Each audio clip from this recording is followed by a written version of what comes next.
Welcome right now. Today hosted not by an Ike, but a Van Wijk. If you are viewing this show, it is likely that you are someone who questions. And in this day and age, questioning can quickly lead you into endless rabbit holes. There are times where I feel I just can't take it anymore, as it seems the world has gone so upside down. It's as though I'm a spectator in a circus of the bizarre. Is this really it? Are we now in a steady and fierce decline of our civilization?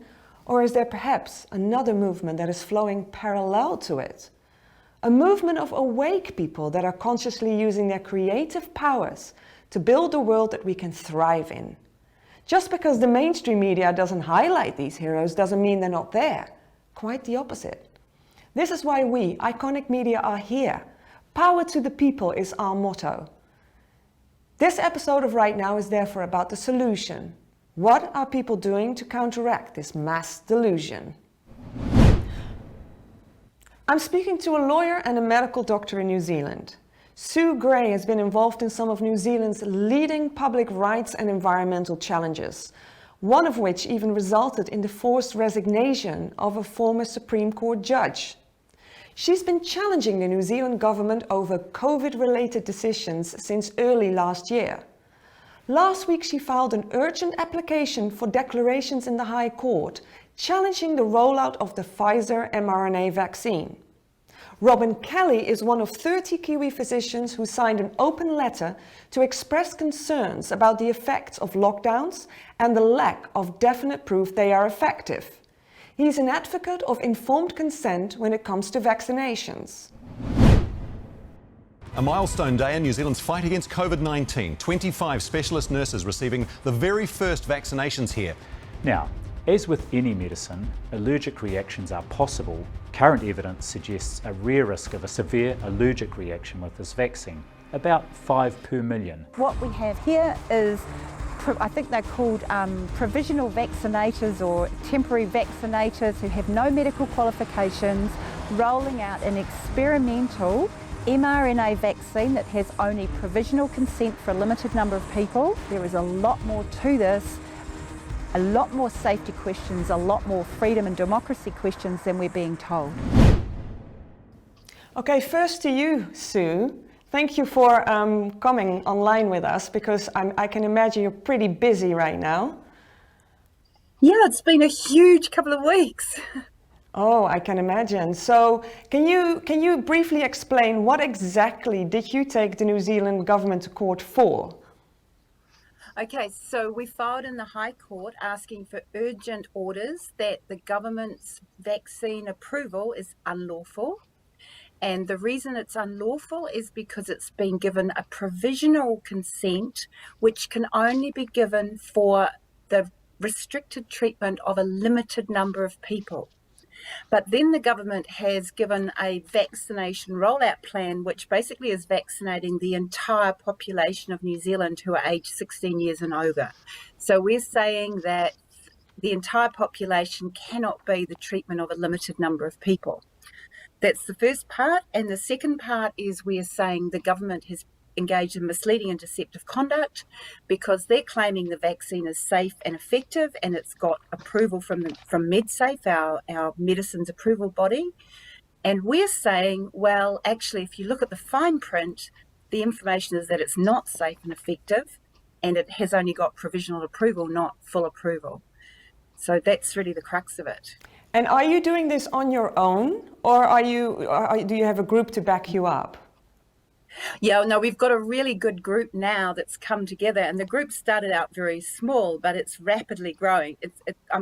In New Zealand, we haven't been able to talk anything about bad news about the vaccines. All we've had is our Prime Minister saying there is only one source of truth, and it's me.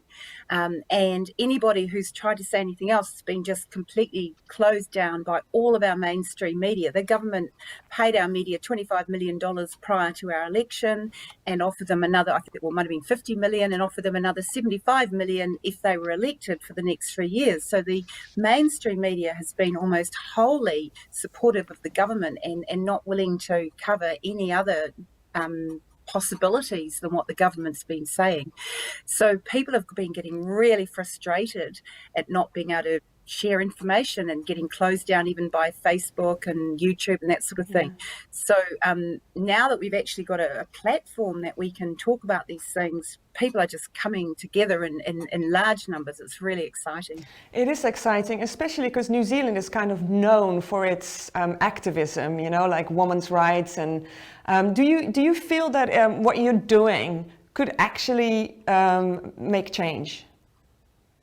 Look, it has to make change. Look, we can't just let this happen, that we're all being given injections with this experimental mRNA vaccine. So if ever people are going to stand up for change, it has to be now. There is no second chance. That's the way I see it, and that's the way a lot of other people see it.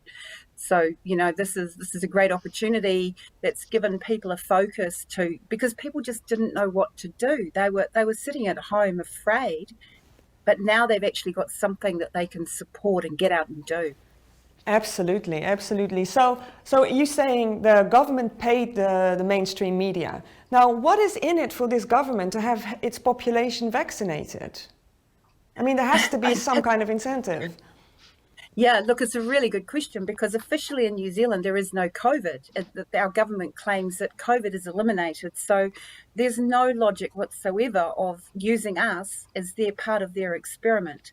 What I have got under the Official Information Act from the Minister of Finance is a whole bundle of documents about this indemnity that our government has given Pfizer for the rollout of the vaccine. So basically, if anybody gets injured from the vaccine and they try and sue Pfizer, the government will indemnify them. So that it doesn't make any sense at all. There's nothing in this that makes sense to me or to anyone else that reads it.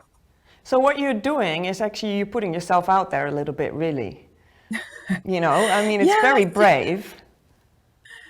Yeah, but it's really no choice, is it? If you've got information, you can't just sit there and pretend you haven't got it. Once you know this information, I've spent a year or more researching everything about this, and it comes together and you have to make a decision. You have to do something with it. Otherwise, what's the point? Absolutely, absolutely. Yeah, I recognize that personally very strongly, even though you do get the odd attacks. Do you find that what you're doing right now is giving you a little bit of strain?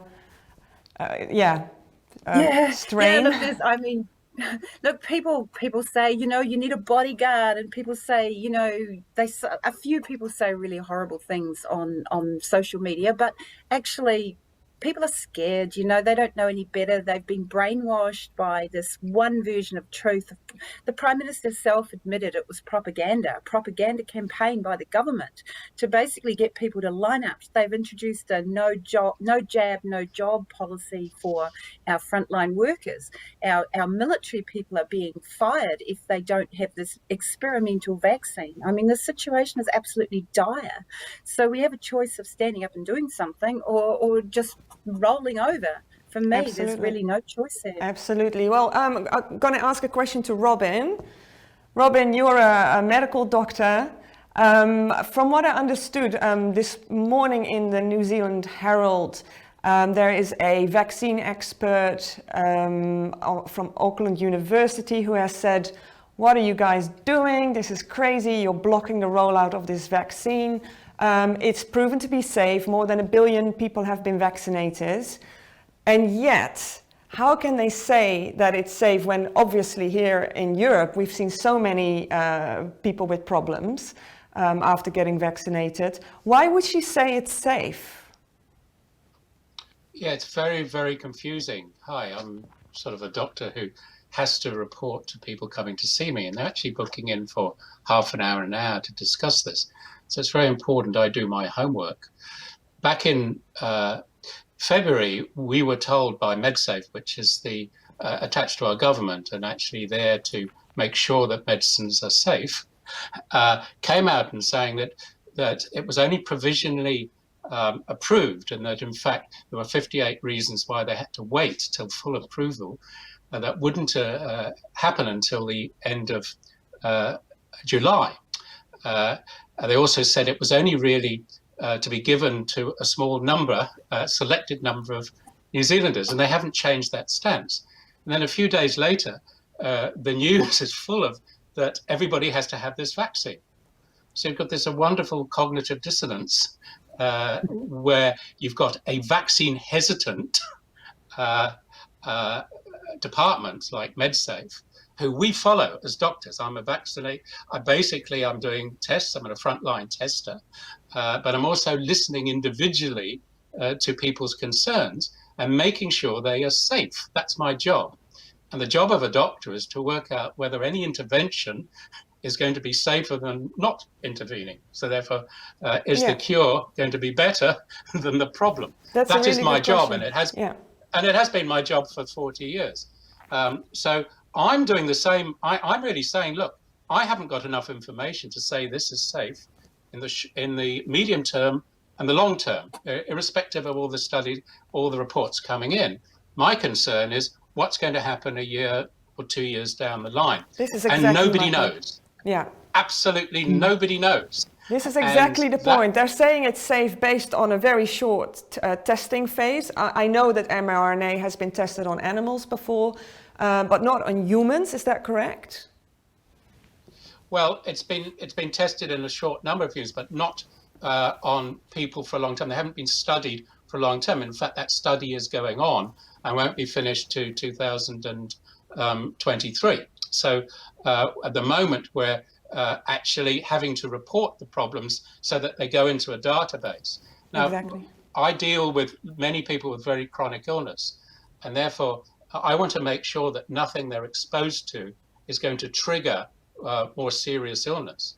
And these are the questions that that we have, and a number of doctors who have written a letter about this, expressing our concern that we are not being supported, while all these other agencies are actually not going to be protected legally. That's the way I see it. I'm not so bothered about me having taken the brunt of this. I'm worried about the people coming to me whose lives are possibly at risk. Okay, and so we have to be terribly, terribly careful. Yeah. Terribly careful, absolutely. So can you explain, are you a pro-vaccine or not, like in general? I have taken my vaccines, and my family have, and I, for 45 years, have been pro-vaccine. I'm but I'm certainly only when I weigh up the pros of a vaccine against the cons of a vaccine. Mm-hmm. Okay. Okay. So and at the moment we don't know that at the moment. With this you don't know it because the premise of a vaccine is to inject a small amount of the disease in the subject, so that antibodies are created, right? And so when the virus hits the body, you have the antibodies. That's the normal premise of a vaccine, correct? That's the normal premise. And so this vaccine is completely different. mRNA, what is that exactly doing? Well, it's a code basically which allows the body to produce these spike proteins and then subsequently antibodies to that. Now, it's basically been produced over the years as a thought that it's going to be a wonderful treatment for cancer, and I really support that. But in that case, it would be tried on people in a more terminal state where everything else has failed. So you're dealing with a very different situation than actually using it on healthy populations. I support that research. I think it's wonderful research. And I also think, it's very promising. But the situation is at the moment, we don't know about its long-term safety. And it's not my words, that is the words of our MedSafe government department, who say they're not sure about its medium and long-term safety, and therefore they're hesitant to give it full approval until 58 questions are answered by Pfizer. And I'm saying, okay, I understand that. I will go with their expertise. It's terribly important. But why are we rushing into this before we have that confirmation? And that's why I find very difficult. And do you think that you writing the open letter, it's 30 doctors, I believe, that do you feel is going to be that you're going to be able to have some leverage, or is the New Zealand government so corrupt that it will go nowhere? We can only do what we can. all we're doing is quoting what MedSafe have said to us, and also our concern about what we call informed consent.